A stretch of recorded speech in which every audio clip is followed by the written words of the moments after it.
Hey guys, it's Mike with another King Arthur Legends Rise video. We're back on the free-to-play day 7. This is our 7th and final day on the free-to-play new player experience account.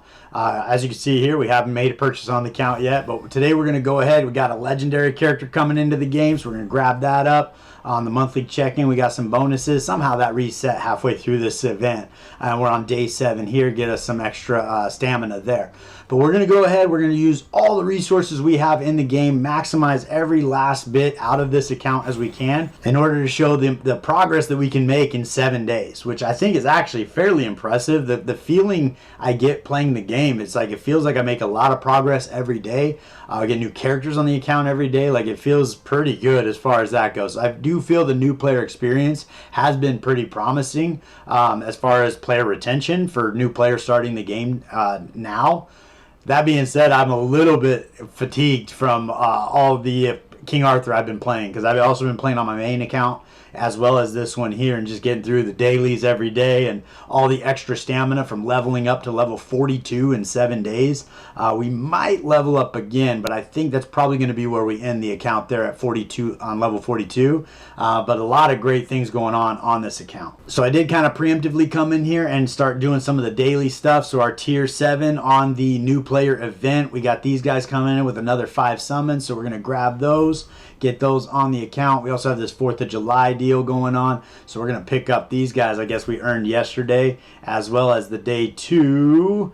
We got those guys also. So we still have win equipment dungeon 20 times. We may or may not spend stamina there, but we'll take a peek and see where what we're doing to maximize this account. So we're going to try to push on as far into each of the dungeons as we can, and then review how far we made it in story, adventure mode, as well as with our champions. Alright, so what we're going to do today is we're going to get all of the resources from all the events, everywhere we can scrounge together any kind of anything, and we're going to put it on the account and see how far we can press everything along.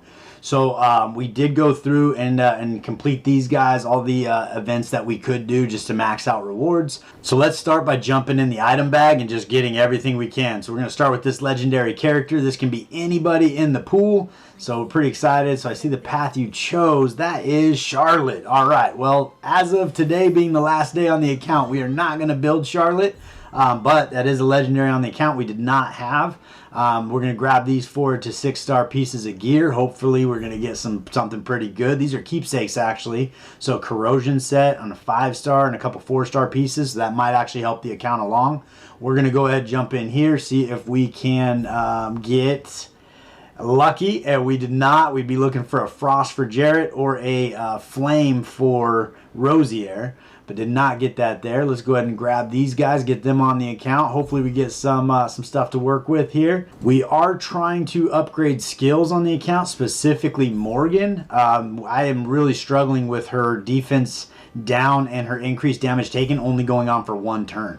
You'd be surprised how often it happens right before the boss or whoever takes a turn, and then it doesn't trip Caliburn's Arthur Stygian Aura because there's not a debuff on the boss, and so he's not doing the damage he should be doing, and it's just a trickle down effect that does so much. So it would be an amazing skill to get working through if we were able to do it. Alright, so let's jump over and into Lake Avalon and see what we can get added to the account. On the Storm Relics, we do have a 10 pull, so we're going to go ahead and pull that.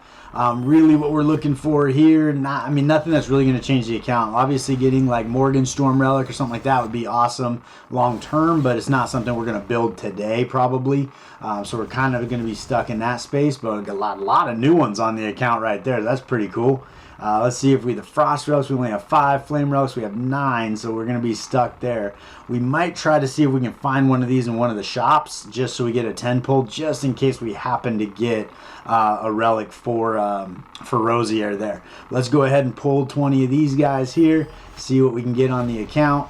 Didn't even get a rare, so that's all right there. We're stacking them up though as far as these guys go, and those are tokens we can convert into things if we need to. Might actually do that today just to see if we can get any chivalries added to the account as well, and then kind of max out everything that we have on the account just to see how far we can take it. Go ahead and make this 20 pack. In fact, I think we do have 3 extra 10 pulls, but I do want to make sure I save some of this for stamina if I need it. So let's go ahead, we're going to do 3 pulls here, hopefully get a legendary, and then we'll see where we're at with when that dust settles. We got a rare coming in here. Let's see who it is. We got actually 2 rares.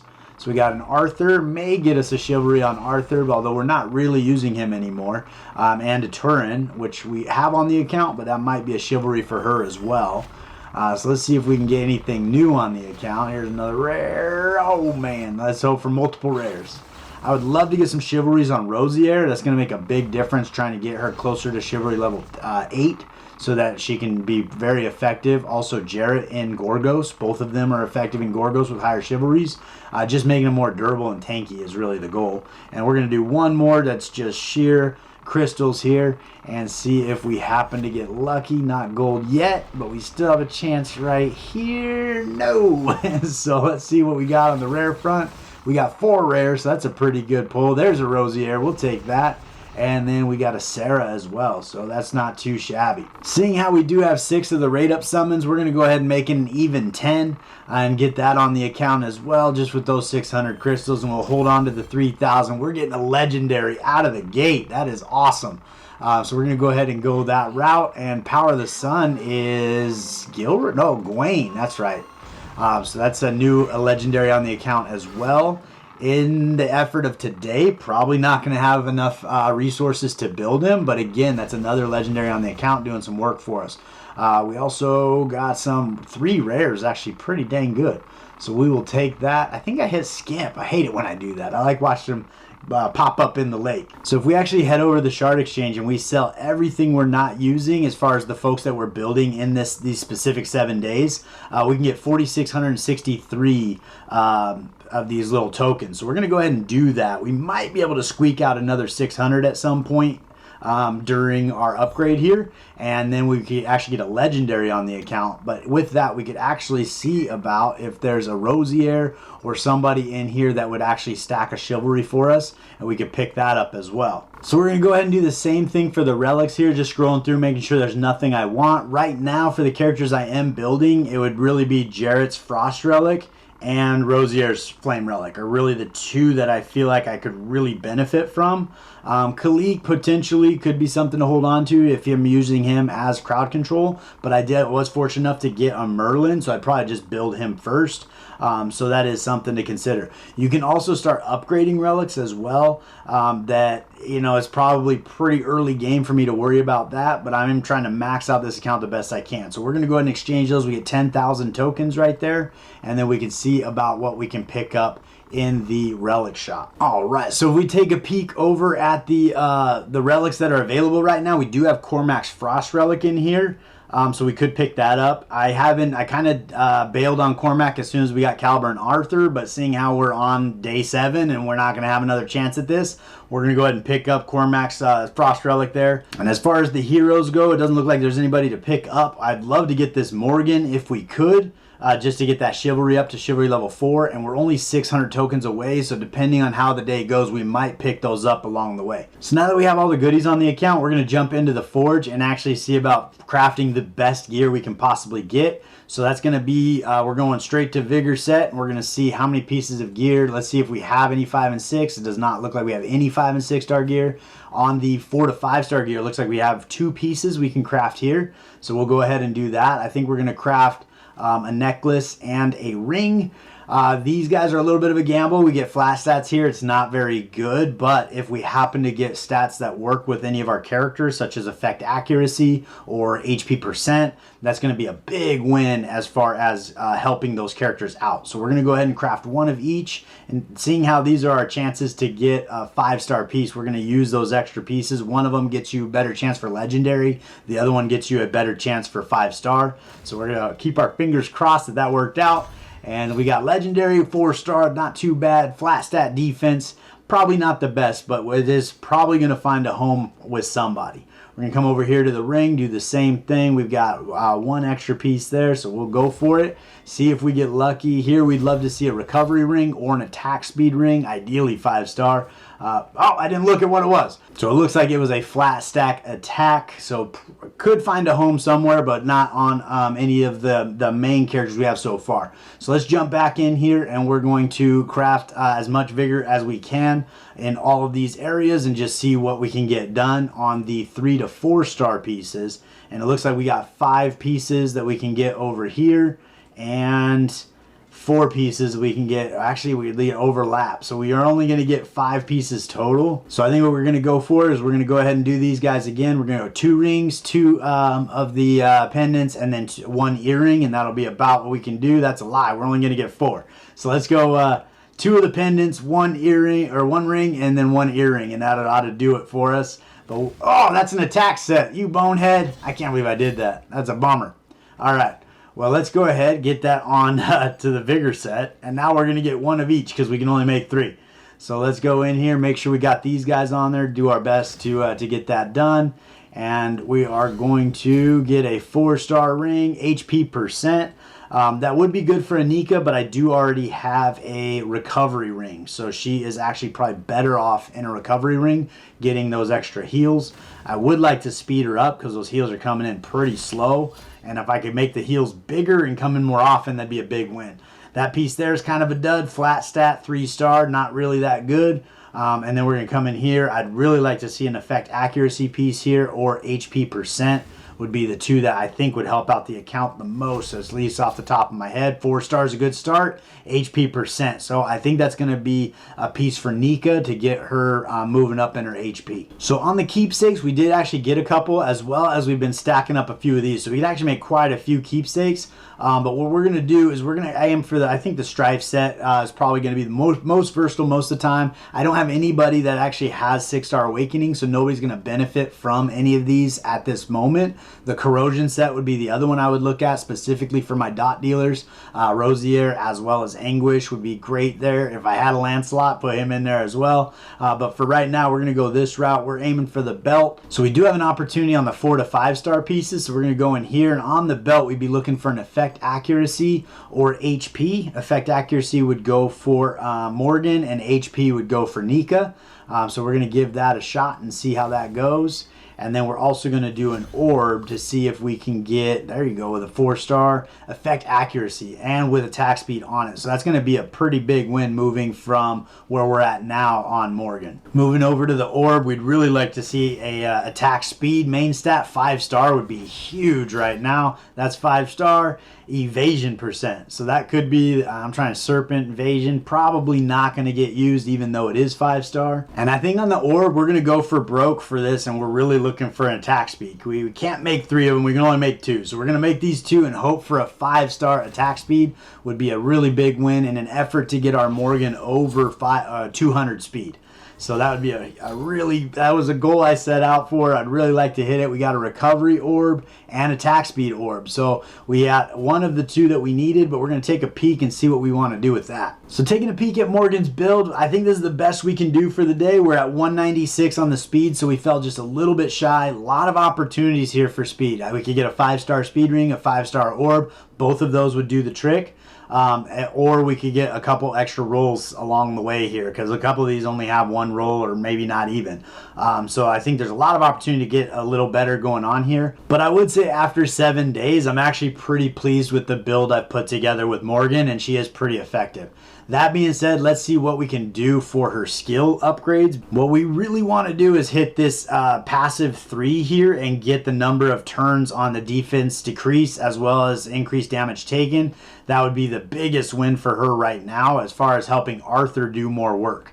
Obviously, we're not going to be able to do it because we got 1 stab at it. And it went into the A2, so that got us an additional 10% on the attack gauge, which is going to be pretty big. I don't know that we have enough. We have 3 of these, which is not enough to get us to where we need to be. So that's pretty much going to maximize her build as far as her passives. Let's jump over to her relics and see if there's anything we can do. If we jump over to a relic, there's not a whole lot we could do here. We're 1 item away from advancement, but we do also have the strength in here. So if we max this out, we're using basically everything. But for Morgan, we're going to go ahead and do it. That's going to take us to level 50. And then if we do have throughout the day happen to get this last bit of coal here, whatever this is, what do I call this? Perfect polishing stone.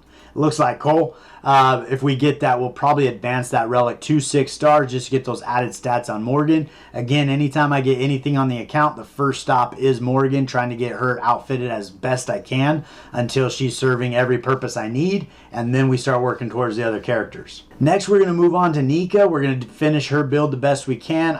We can't do any skill ups here. She's using the Serpent Stones as well, so she's kind of done there. As far as she's 6-star 60 with 3-star Awakening, and so that's where she's at on that end. On her build, we're doing pretty good here. We got her HP all the way up to 26,000, which again, within that time period is pretty good. I am going to, however, swap out the orb that we got for the attack speed, because right now she's in an HP orb for 1400 flat stat. Ideally, this would either be recovery or it would be attack speed. Right now, she's at 120 speed, so we really don't get a lot of opportunities to get that heal in as often as we do. This actually has some recovery on it, so let's go ahead and enhance that. Hope for a roll in recovery. There we go. And then see what we get there. We're going to get 33 speed, and we're going to equip that temporarily. That brings us all the way up to 153 speed. We do lose some of our HP, but those heals are going to come in a lot more frequently now, so we're going to change that over, and that's going to help us stay alive. As far as relics, I could use the rest of my potions right here and bring her up to 44. She's going to get 400 HP. That's going to be the main benefit there. Her heals are going to be a little stronger. I am going to take a peek at what this is going to do for Arthur and whether or not we can move his relic up, because extra damage might be a little better. But those would be the two that I'd be aiming to use the rest of these resources on. So if we take a look at Arthur, that would be picking up about 52 attack, but honestly I think damage we're doing pretty well. It'd probably be better off getting the little bit of extra heal going on with Nika. So we're going to go back over there and utilize the rest of those on Nika to get her up to level 44. Arthur would be my next priority for skill ups, and seeing how he's using a different token set than the serpents over here, we're going to be able to bring up one of his skills. Ideally, Stygian Aura would be a good one there. Getting extra 15% attack damage on that would be huge. And then also level 3 here would be pretty good as well. And even this first one, getting that extra turn on crit rate is going to be a big win. So really can't go wrong here. We're going to see where it ends up. We ended up with that extra turn of immortality, so we get an extra turn at the end where he can't be killed. So that will be beneficial to him. If we take a look at his build, we do have some opportunities after 7 days. I mean, we're doing pretty good considering we're 7 days. We've got an attack and damage set on him, which is pretty good. We do have a 3-star pair of boots and a 3-star pendant with a flat stat of attack. But the only other one I have is HP, and that's not going to help him do damage. So we're going to hold on to that. If we take a look at his overall stats, his attack's at 2,700. Ideally, we'd be pressing 3,500, but you know, it's a 7-day-old account, so we're doing what we can. He's pretty slow, does not have a vigor set because we're getting that extra attack damage out of him. But if I'm running vigor on all of my other champions, it's probably going to be okay. He's still going to be able to do the damage he needs to, because most of the time we're using his A2. As far as crit rate and crit damage, not super bad here, but you know, definitely leaves a lot to be desired, and we do have him in a hit accuracy orb, so that's helping him out significantly in the hit accuracy. Our next stop is Brennan. Got a pretty decent build going on with Brennan. We actually did a split stat here just because we had a couple good pieces that tend to work out for him. Got him HP for some tankiness there, and then had a 5-star piece of gear for his chest plate. Got him in a vigor set so he can spam his A2 if we need to. We do have an attack speed ring. It is vigor. Ideally, we could move that into a 4-star. It'd be way better off.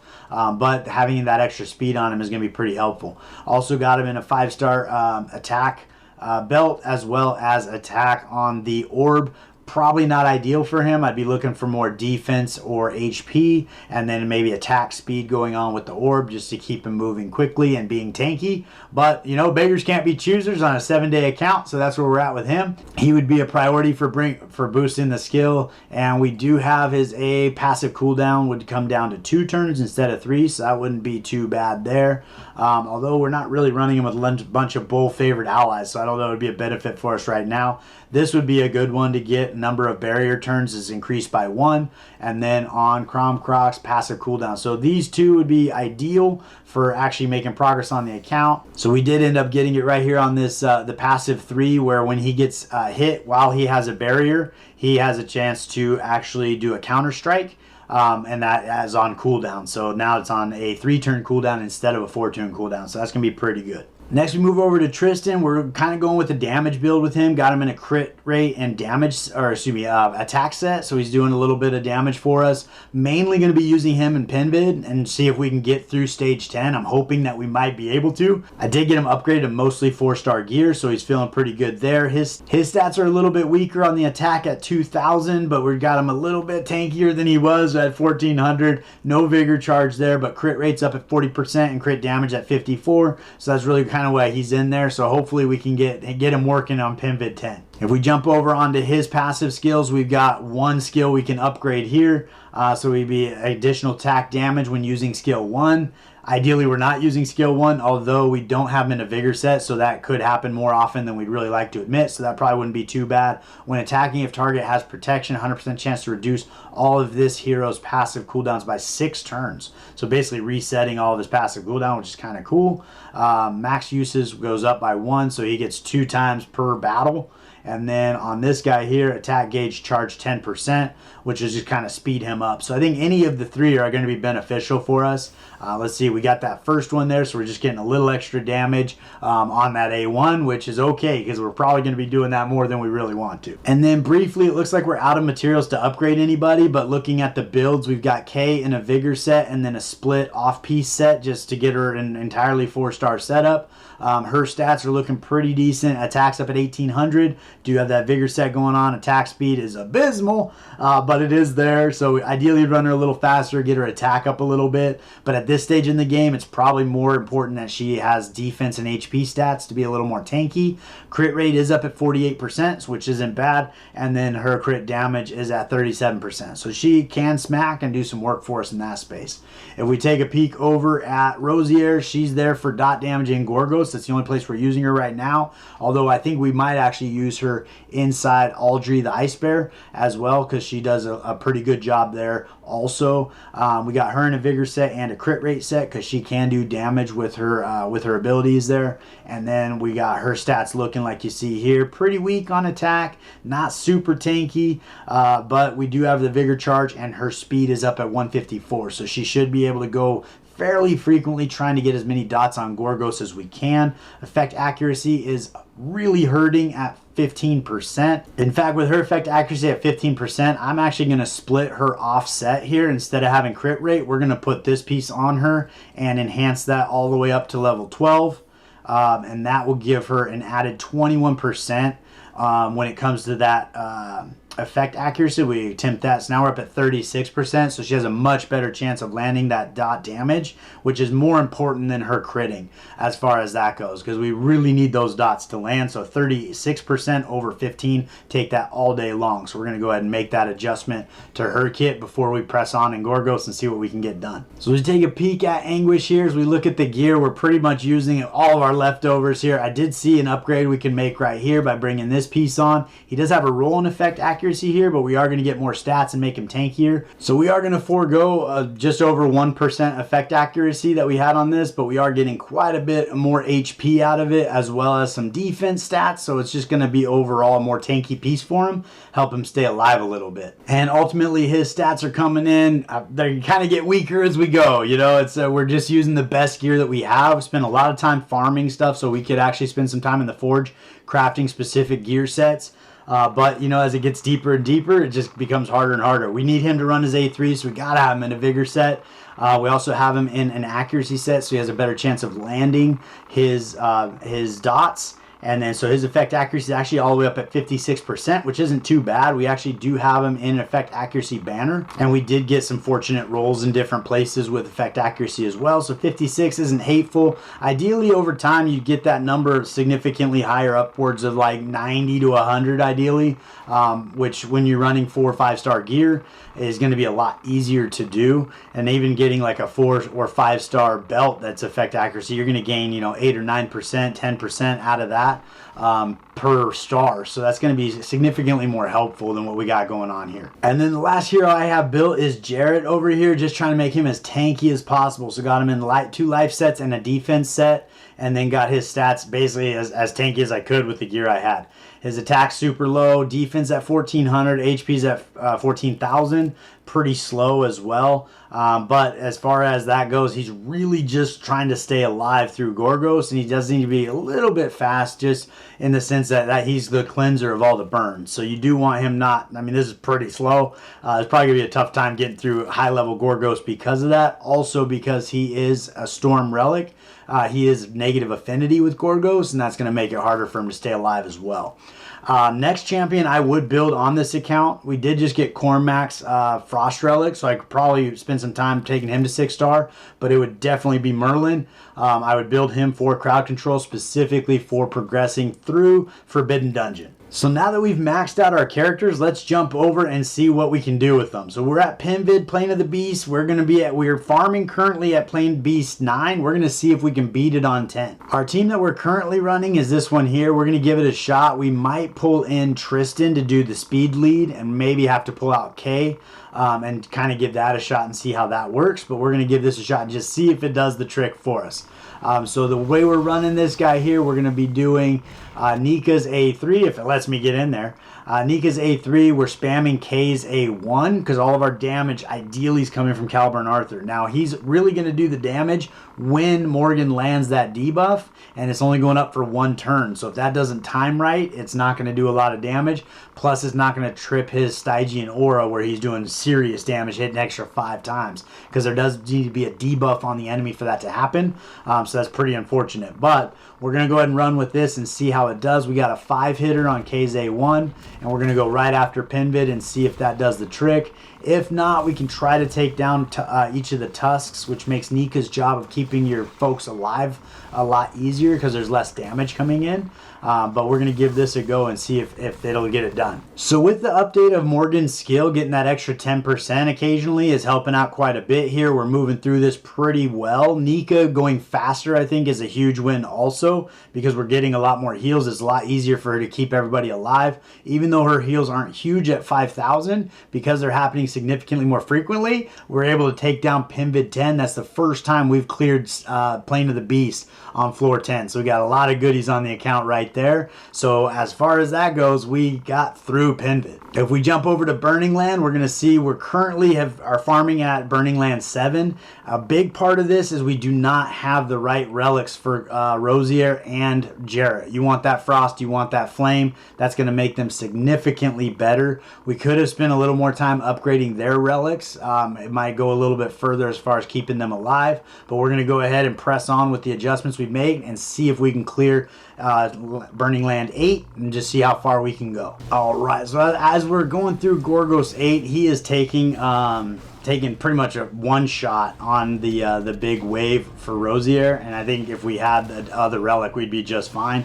Could also try to build her a little tankier, you know, just try to get a little more defensive stats, HP stats, stuff like that. I think we are going to make it through here, but it's going to be a little bit sketchy as far as that goes.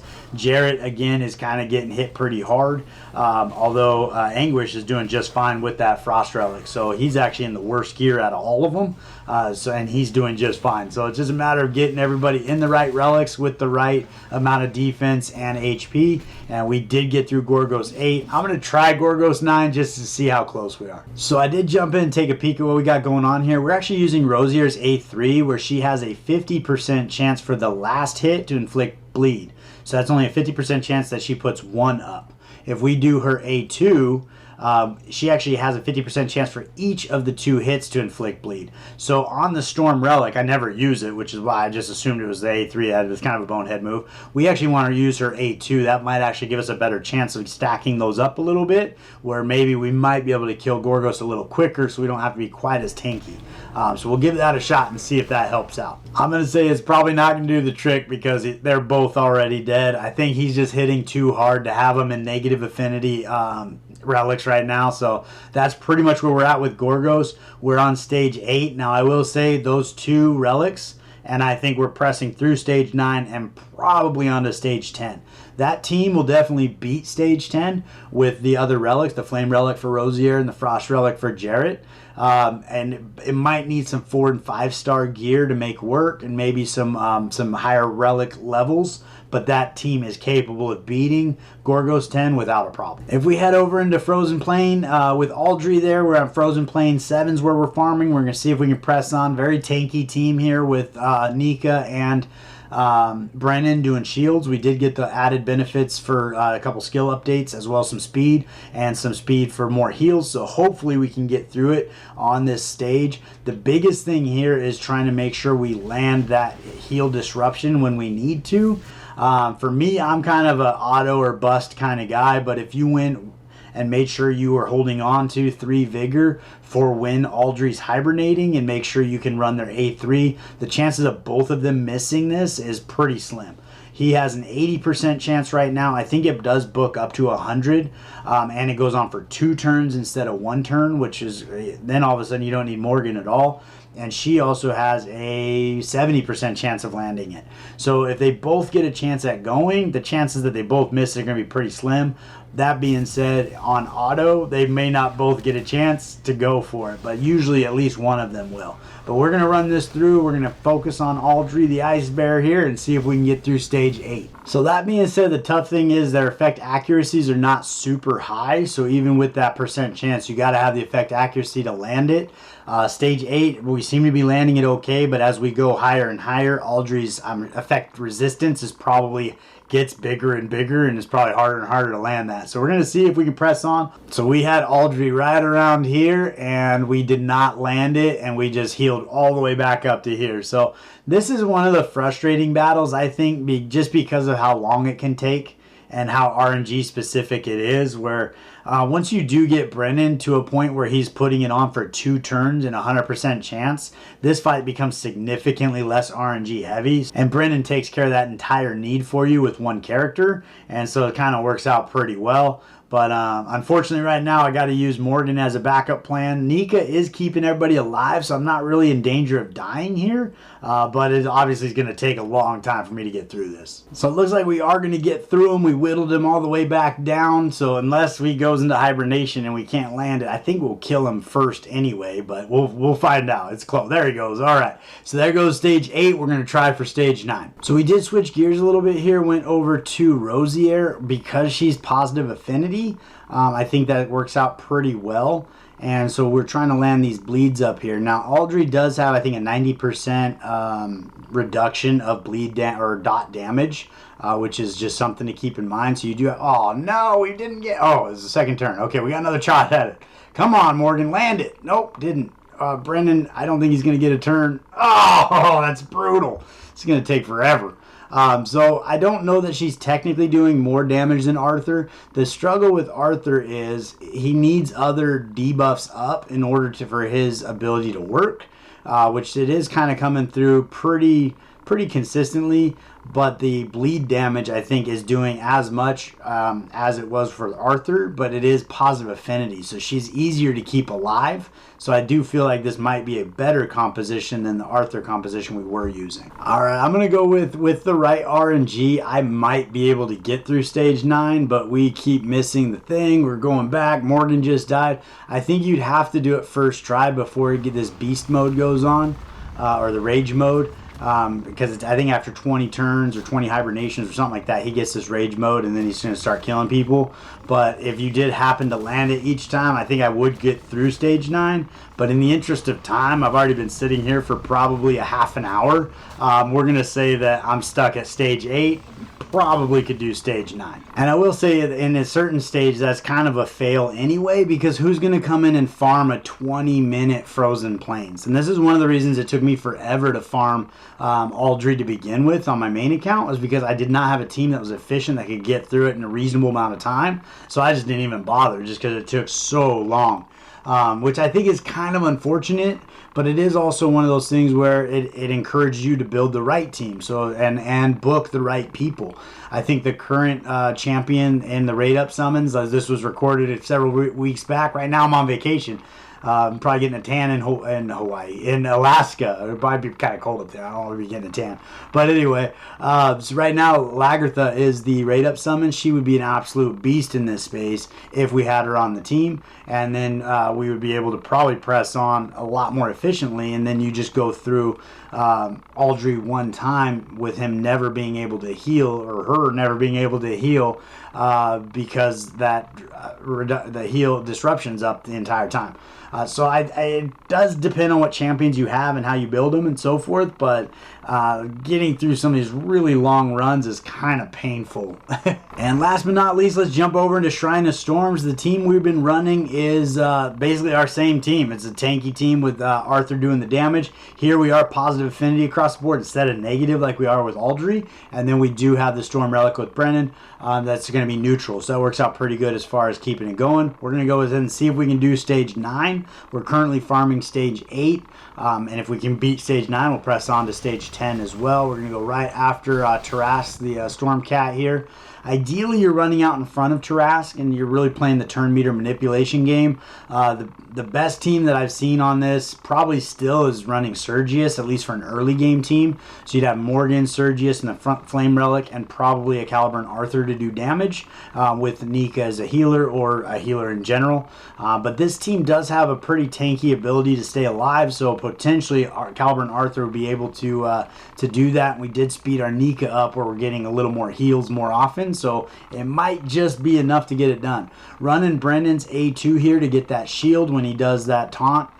He's not actually going to be able to taunt Tarask, but the shield coming up is going to help keep people alive and take a little bit of pressure off of Nika. So we'll give this a go, see if we can beat stage 9, and I'll bring you back in when we're done. At this stage, I think Tarask is just too fast and hits a little bit too hard. He's getting way too many turns. So really what's going on here is Nika's heals are not big enough, she's not fast enough, and Morgan is not fast enough. Probably want to start getting Morgan upwards of like 250 to really be pushing this turn meter down as much as possible, as well as maxing out all of her passive skills and start working towards the extra turn meter manipulation you get from upgrading her relic as well. It's going to make a huge difference in being able to manipulate his turn meter and stay in front of him. I mean, we're doing damage and we just can't stay alive long enough to get it done. So just to recap, Plane of the Beast, we got all the way through stage 10, Burning Land, Frozen Plain, and Shrine of Storms. We're farming at stage 8. Frozen Plain, I'm going to give myself a little asterisk to say probably stage 9 could be beat, but I definitely wouldn't want to farm there. It would take you all day. Before we jump into the equipment dungeons, I am going to jump into all of the shops and just spend all the currency on things and see if we can do any more updates that we don't have currently on the account. So as we take a peek in here, we're going to pick up one of these guys so we can actually upgrade Morgan's Relic. And then we're going to go over here and pick up as many of these as we can for summons, see if we can have. So as we move over to the war shop, we're going to go ahead and pick up the tomes. These are a great purchase. They're going to help you improve the skills of your relics. We're also going to pick up the talismans. On our account currently, it's a little bit tough because we have to get very specific ones for that to make a difference, but it might just get us one more skill that does a lot better for us. And then we're going to go ahead and grab these guys as well, and that way we got the summons going on. And then we're on these guys here. We do have 28 in our item bag currently, so we're going to buy 2 of these, just 2. That way we can actually go ahead and do a chivalry level on somebody, so that could be a big win there. If we head over to the arena shop, I typically would recommend saving all of your tokens until you can afford Sergius. We're on a 7-day account, so we're not going to make it. So we're going to grab these summons here, see if we can get lucky on that. We're going to hold on just in case we got some stamina. On the Frost Relic, I think we're going to max this out as well, see if we happen to get Jarrett's Frost Relic, or even Rosier's Frost Relic might work a little better than the Storm one, just so that she's positive affinity and can stay alive. And then we'll grab these legendary talismans as well. Didn't quite have enough to get them all done, but that might just get us that extra skill we're looking for. I think I might just grab these as well, just so we're getting a couple extra tokens. Those tokens themselves might get us that chivalry on Morgan from the shard shop, so that's going to max out what we got going on there. So Forbidden Dungeon shop is still open as well. We're actually going to go in there and use our 5 tickets for the day and see how far we can progress with all the adjustments we've done. So before we go into the Forbidden Dungeon shop, we're going to go ahead and progress as far as we can into the Forbidden Dungeon.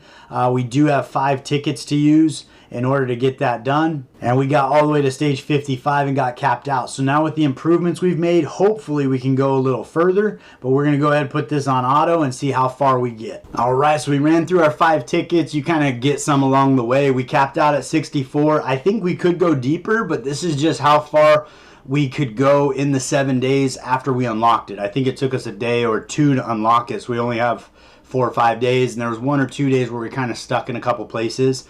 But I do think the team we have now probably will push us all the way to stage maybe 92, and then we'd need to get our Merlin going so that we had the crowd control to get through all those cliques. But there might be something along the way that would get me stuck. It is a little bit tight here, but it seems to be, I mean, first try on every level. But I don't have a lot of variation to play with if I run into a situation that doesn't really work out. But 64 in 7 days, not too bad. So now that we got all the tokens that we're going to get, we're going to grab more of the legendary tome chests, get all of those on the account, as well as the talismans, just in case we can get some skill ups on Morgan. Give that an honest go. And then I think we're going to go ahead and pull up 2 of these flame relics. Theoretically, if we got the flame relic for Jarrett or obviously for Rosier, that would be a big win. But Jarrett would at least move him to neutral affinity versus negative affinity in Gorgos. So that would help out quite a bit. We haven't done anything in hard yet, so that's about what we got going on there. So let's jump into the item bag. We actually accrued quite a few of these, so we might actually get something good out of here on the skills and the relics. So that's quite a few books. That works out pretty good. On the talismans, we really like to see those serpent talismans come in. I got 5 of them. That may be enough, but we'll see how far that goes. Grab these guys. I don't think we're going to be doing any keepsake farming in that space. We could go this, hopefully get a chivalry of some kind. That's another Turin. Not too shabby. Grab these guys. I have gotten, I think we're all the way to basically starting level or castle 10. Get back over here in the item bag. We'll see what's going on here. If we get some relics that are worth talking about, that would have been great to get a frost relic for Jared out of that. That would be pretty funny. All right, then we got these guys here, and this, last but not least, what we got, there you go. Okay. By making the progress that we just made on the account, we've actually added quite a few summons in both the relics and the special summons. So we're going to jump back over into Lake Avalon and see what we get from that. So let's start with this Frost Relic right here. We got a 10 pull. Not going to hit Pity, but again, we'd be looking for Jarrett's Frost Relic or even Rosier's Frost Relic would help us at least be positive affinity. Could work out pretty good. We did not get a legendary. That's okay. Probably don't have time to build it even if we got it. And then we're going to be looking at the Frost Relic for Khalik. Let's see if we happen to get Jarrett's here. We did not. So that's all right there. Let's go ahead and move into the Flame Relic. And we're going to be very hopeful for a Rosier Flame Relic. We got Legendary. That is going to be awesome. Let's see who we get out of there. I'm trying to think who would be on the flame side of things. I mean, Merlin would be pretty cool. I'm not building him yet, but it would be a pretty good pull. We've got Flame Ceres. That's actually a great relic. I don't have Ceres yet on the account, but that is a fantastic relic for Ceres, specifically in Arena when you start building her out for that. And then we do have a few new ones on the account as well. If we move over into the special summons, we're going to go ahead and pull. We're going to actually guarantee, dude, we got the 20 we need to hit Pity, so we're going to go ahead and pull that and see who we get on the account. And I think I still have my wish list dialed in from where I wanted it. So we got a rare coming in the account, maybe a couple of them, 3, not too shabby, and hopefully get a chivalry or 2. We got another Arthur there, an Isolde, and then this will be our Pity pull right here. So hopefully we get something good, maybe 2. Can we get 2? That'd be pretty fun.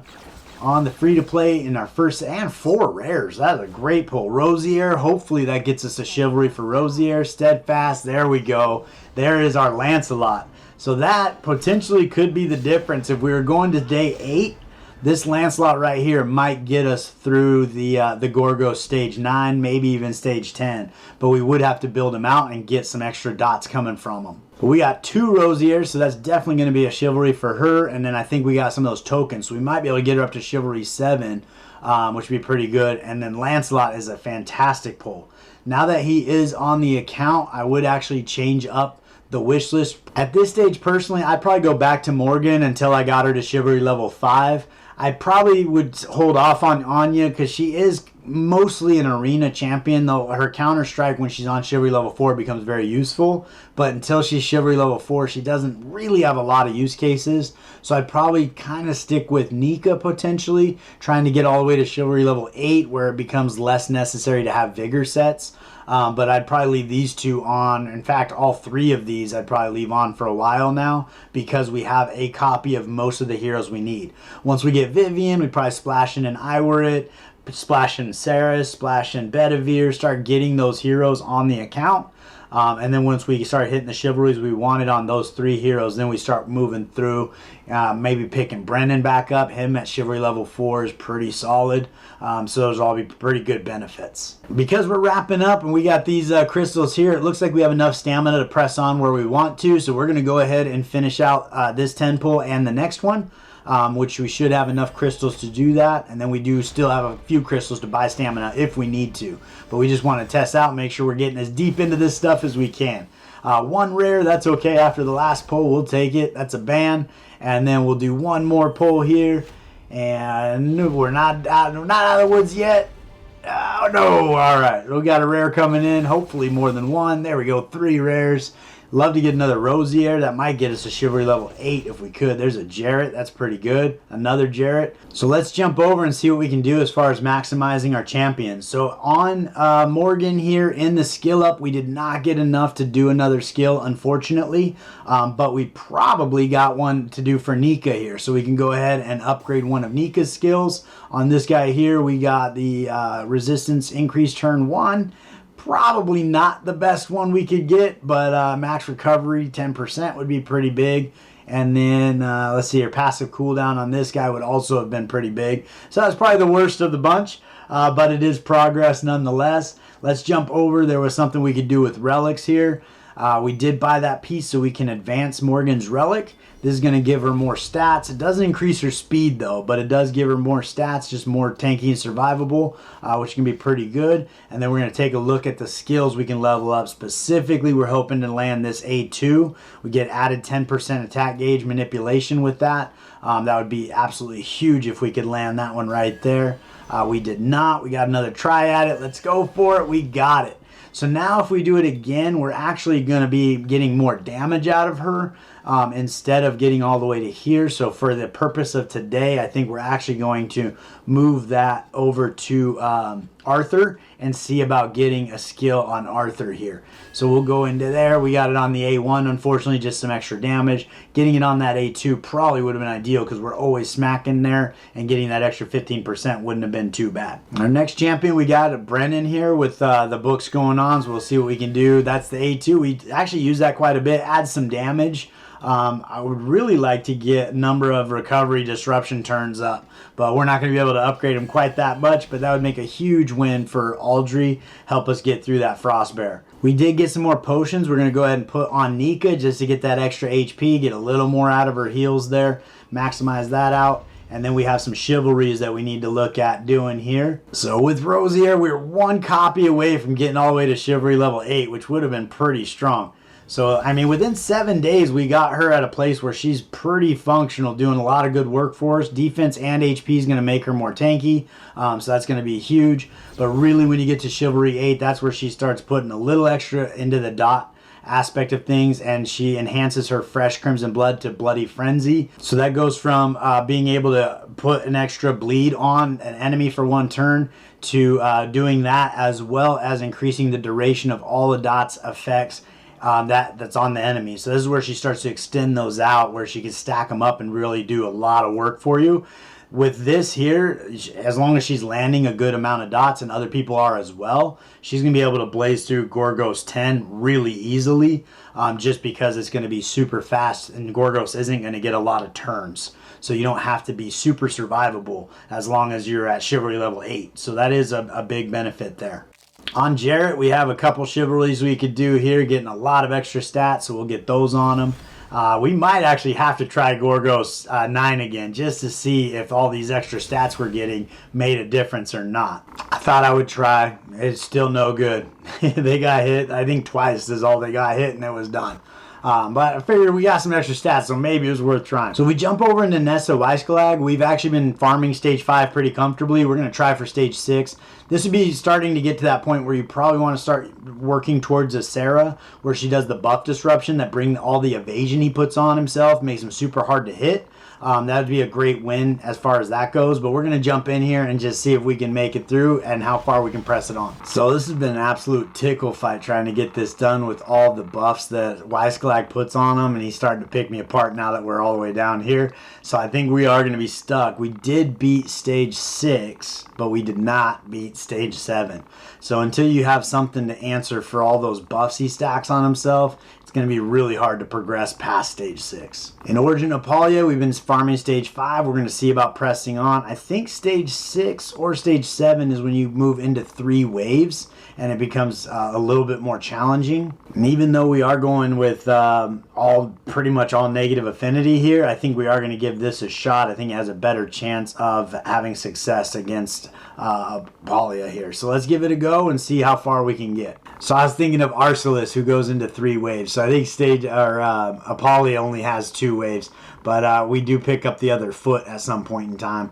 But we're kind of blazing through this pretty comfortably, so we might get pretty deep into this one. So I did go back to the other team with the better affinity matchup. I did better, but still wasn't able to press on through stage 8, I believe. So we got through stage 7? Yeah. So we got through stage 7 with our standard team, but Apolia 8 couldn't get through it with either team. But we are really close, so it's just a matter of getting just a little more pieces of that puzzle going, and then we'll be moving on. I think honestly, just getting Morgan to keep her debuffs up for 2 turns would make the difference, because it would allow us to do damage a lot. We'd be able to do a lot more damage faster, and we wouldn't have to stay alive as long. As we move over to Arcelis, haven't spent a lot. As we move over to Arcelis, we've been on stage 6, so we're going to see about pressing on into stage 7. I think this is the one that we get into the 3rd wave, which is kind of that extra time to stay alive. We talk about durability and whatnot, so we'll give that a go, see how it goes. Kind of using the same team across the board, because this is our best team with our best gear. But we do have a couple places where we can swap in and out just to see if this works better. In the last fight, I actually took Arthur out and put Tristan in, and because he had the positive affinity, and that's what got us a little deeper into it, but still wasn't able to beat it. So we'll go ahead and run this guy, see if we can get any further into Arcelis, and then I'll bring you back in. So we were able to get on to wave 3, but definitely not going to make it through there. Well, definitely it's kind of rough. I mean, I guess, I didn't know. Yeah, definitely not. After that hit right there, we're just not doing enough damage. We're not moving fast enough. So I think Arcelis stage 6 is about where we're at for that. And then on Padarge, we really don't have a good team for Padarge. So I mean, I got through Sanctuary 1. We could try for 2. I don't think we're even going to make it through the 2nd place. But now that we do have Lancelot, he does a lot of great work in this space. But we'd have to level him up, get his gear going, and all that good stuff. So probably not going to happen in a single day on the account. Because we use all of our resources in other places. But if we were going on to day 8 to day 14, that would definitely be progress to be made there with Padarge. The struggle I'm running into is my bandwidth. Like, honestly, playing as much King Arthur as I've played the last 7 days, it has been a struggle. Like, I am burning the candle at both ends. I've got stuff going on with my business. I've got all staying up super late trying to get through all this stamina, trying to build out and kind of strategize on how to build the characters, where I'm putting gear, all that good stuff. And then also trying to do all the chores and staying up to date on my main account with clan war going on and everything right now. So it's been a lot. So I think 7 days is a good start. I'm not going to delete the account, so I can come back to it at any time. But I think for the time being, I think that this is a great eye-opening experience for what a new player experience would look like. And I think it's a good kind of gauge to say, you know, how much progress you can really make in 7 days on the account. Ultimately, I've been having a great time playing the game. I haven't been paying attention. We should be isolating one of these guys, trying to land our debuff from Morgan, and then making sure Arthur is hitting that particular siren. But I don't know what has been going on. I've been chatting. That would be the best way to give us the best chance of actually beating Padarge. But we are doing some damage here. We seem to be staying pretty healthy here. Speeding Nika up's definitely going to help in that space, just because we're getting more heals come in. So we did get the defense down. We can come over here and start killing the one with the lowest health, probably the way to go. Oh, hey, that was a big old hit coming from Arthur. I really have been impressed with him as a beginning character on the account. Like, I feel like he really does do a lot of work without all 5 chivalries going on to open up his entire kit. With kind of lackluster gear, he's still doing a lot of work for me. But we'll keep pressing on and see if we happen to bring down Padarj. I can't imagine we're going to get very deep. Maybe Padarj 3, potentially, if we get through this one here. But we'll give it a shot, see where we end up. So it looks like we are going to get through stage 2, but there was a couple areas that were pretty sketchy in there. So I think Arthur did use his immortality to stay alive, and if he went down, I think it'd be game over. So we'll give a shot on stage 3, see what happens, but I'm pretty confident we're not going to make it. All right, to my surprise, we got through Padarj Sanctuary 3, did not get through Sanctuary 4. So we do need to work on a team that's going to be a little more successful there. There is some good gear in there with the Ascension, specifically for Arthur. I will say I kind of like him a little better in the attack set, and the reason for that is you do get 10% less attack, but he doesn't do damage to himself. And when he's doing his immortality, when he comes off immortality, he'll kill himself with that 10% damage he does to himself, whereas with the attack he doesn't do that, and it gives your healer a better chance to get some health on him. So I kind of like the attack better, even though you do get more damage out of that Ascension set. In the Dimensional Rift, I didn't really have a lot of time to get in there. I think content is kind of geared towards somebody past 7 days, just because you're going to need 8 players per stage that are pretty built out to move forward. So I don't think that's going to really be a early game mode, as well as Hall of Conquerors, because you need 12 champions to kind of go through all of those. So I threw a team on Hall of Conquerors. I think I knocked out like 12 or 13 or 16 hearts, so that was just kind of the best I could do on the Steel Flank Pinvid. I could throw some people in here, probably get 1 or 2 hearts on those, but you can see I'm ranked down here at 431st, so not really an area that I'm going to excel at within 7 days of starting the game. Moving over to Seal Timbron Master of Death, stage 9 is where we're at. We're going to go ahead and give it a shot, see if we can get through it. My guess is probably not, but we will go for it and see, and then we'll move over to Cromcroc. So it looks like we're going to get through stage 9, and I mean, it's pretty ropey, so we'll see about stage 10, but stage 9, I'm actually pretty surprised we made it through. It looks like we might do it. We might get through stage 10, and then 2 people die right away, and then he stunned Arthur. This isn't looking good. I brought you back in for success. We're going to go down. Come on now. Arthur, get in there with a nice hit. Oh, man. Are we really going to be this close? It's so close. Oh, come on. Brennan, hit the right guy. Oh, well, Arthur can only hit him, so hopefully it's enough.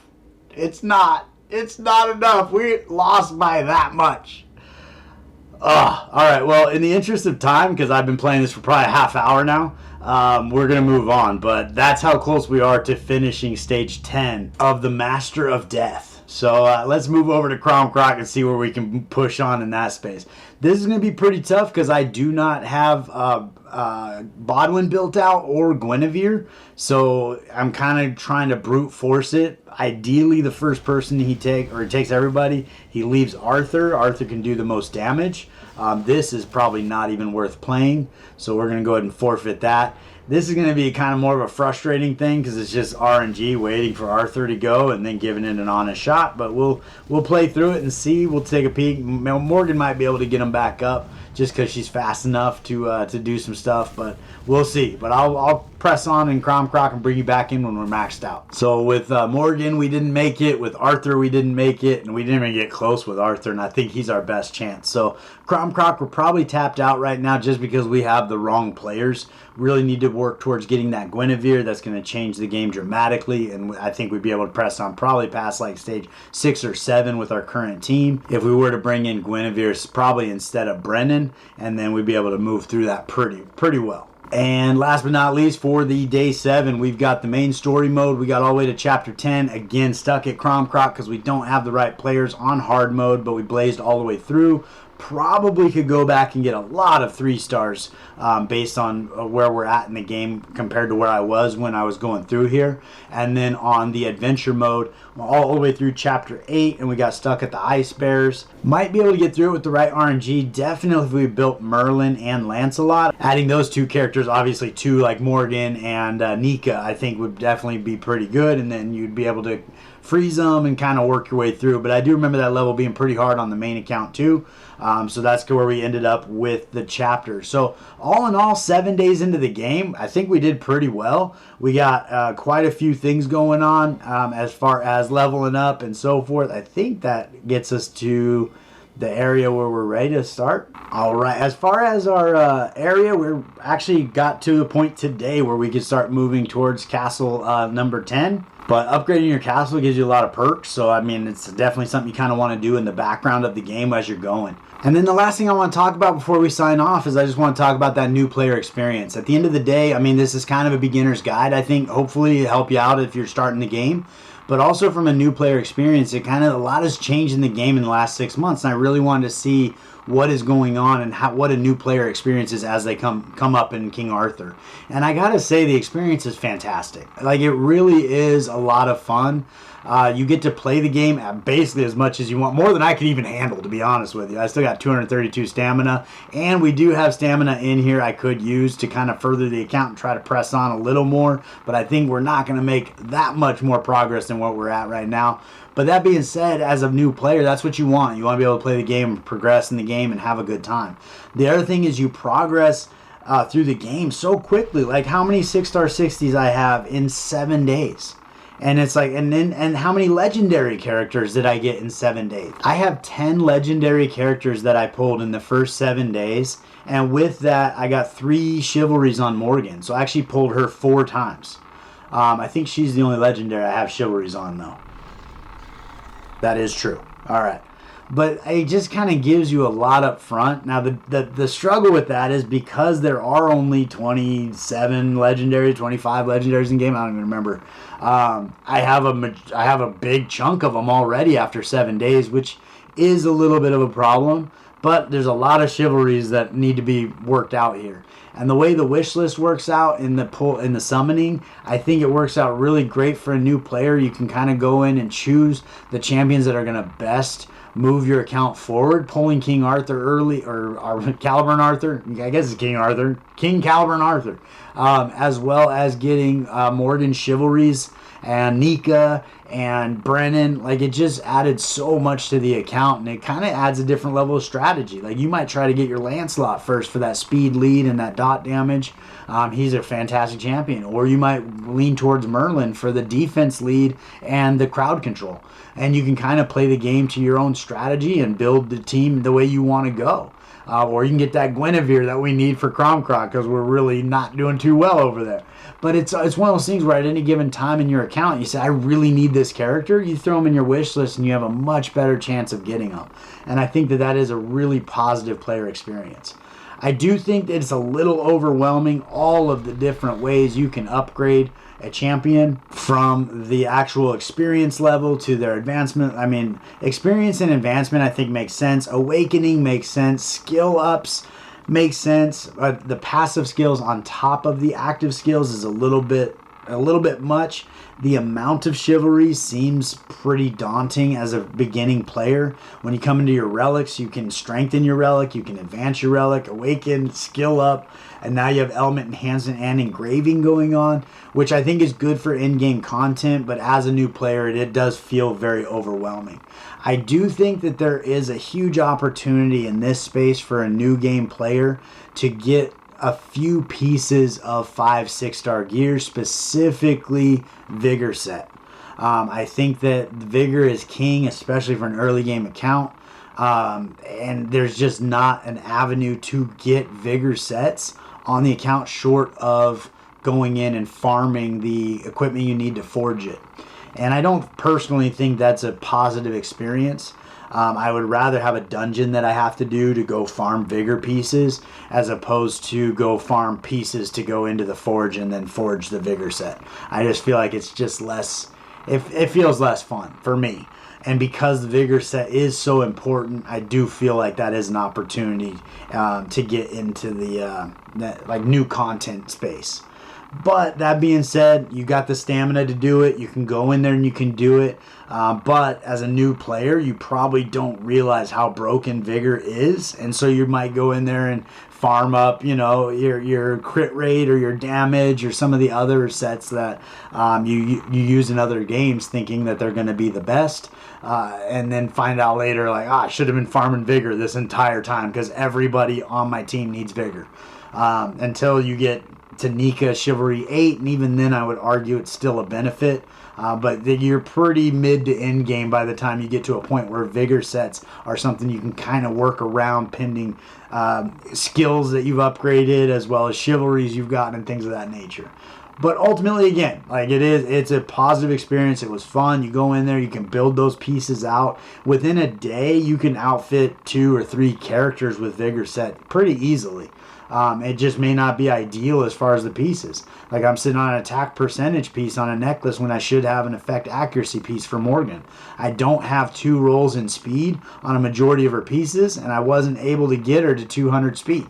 That being said, 196 is working really well. I think she's getting through most of the content that I could get through at this point in time. But speeding her up is going to help me out quite a bit. So ultimately, I got to say, like, if you ask me, hey, would you recommend playing King Arthur? I absolutely would. I think it's a fun game. I think it has a lot of depth to it in the sense of the different areas and the character skills and their relics and all that piece. I don't think it has the depth in it in the actual characters in the game or heroes in the game to collect. But I think a lot of players have always thought that it would be really cool to be able to maximize an account and actually have every character in the game. I think wanting is more fun than having. Now that we have it, it feels like, well, I wish there were more characters in the game that I was trying to get. It would be kind of fun if my wish list was full of 4 new characters I don't have on my account. And then I could work on maybe 1 chivalry I'm trying to max out or something along those lines. But let me know what you think about this series. It's 7 days into the game. I'm going to hold on to the account. We can come back into it, maybe do some kind of early game footage on trying to get through a Penvid 10 or Gorgos 10 or something along those lines. But it was a fun experience. It just took a lot of time, a lot of energy.